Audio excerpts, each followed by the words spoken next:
Boating is a joy for most in Beaufort County, whether you're fishing, cruising, or soaking up sun. But every great day on the water starts with one thing: safety. Sergeant Riccobene with the Beaufort County Sheriff's Office Marine Patrol has some boat safety tips to enjoy the ride with confidence. Well, first and foremost, boat safety is extremely important. You should definitely have a kill switch lanyard, so when you're up on plane, the kill switch is actually attached to the operator of the boat. You should definitely have a fire extinguisher, make sure it's fully charged, not just a fire extinguisher that you know has been around for a while, but you should probably be sure it's good. Go take a look at it. All modern fire extinguishers have a dial on it, and that in the green, you're good to go. Flares, you should also have a whistle. You should also have a throwable cushion, and of course enough life jackets for everybody on board. Most of the boats, when you buy them new, they actually come with a pack that has all that stuff that I mentioned inside of it. But of course, do check it, don't just take their word for it. So to children 12 and under in a boat that's shorter than 16 feet, 12 and under, have to have a PFD on them at all times. Now, you know, people do what you want, but if you got a little one and they're a little scared, it's very easy to go and get a PFD for them. It's a personal flotation device. It doesn't have to be a very fancy one. It could be just something from Walmart, but it's, you know, a couple dollars is well spent just to give some kids safe of mind, to make them enjoy the water and not be scared about it. Boats are just like any other vehicle. You are required to have a valid registration and insurance card for them. So if you do happen to get pulled over, it's just like getting pulled over in a vehicle. You present them to the officer.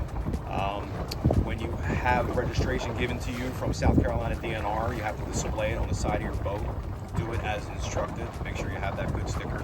No wake zones is very important because any damage that you do by being, let's say, up on plane in a no wake zone, you are responsible for that damage, and that could be thousands, tens of thousands of dollars of damage. It's also dangerous for the people that are there, or maybe people that are like fishing near a bridge in a smaller boat, and you wake them, you send them, you know, flying in the water, or they could hit their head on the bridge or anything like that. They can get injured very quickly and easily, and you would be responsible for that.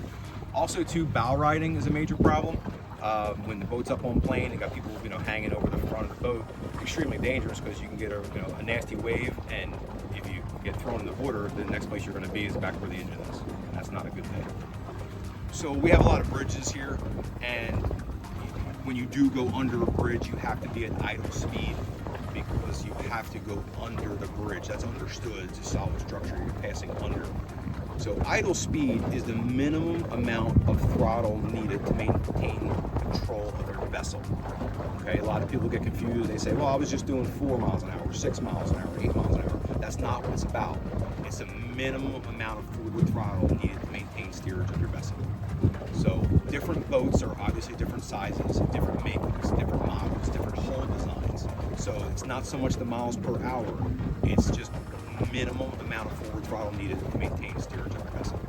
If there are no wake zone signs posted, you can be up on plane in that area, but you have to make sure that you are 100 feet off of any docks. Basically, we just be on the water, but be safe and be smart. If you don't know what you're doing, that's okay. Not everybody always knows what they're doing. There's a lot of classes out there to get educated, motor safety classes, DNR has that. There are lots of avenues to get good, safe instruction out there. Safety should always be your top priority. We know it's ours.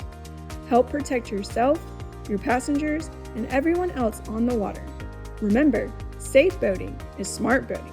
See you out there.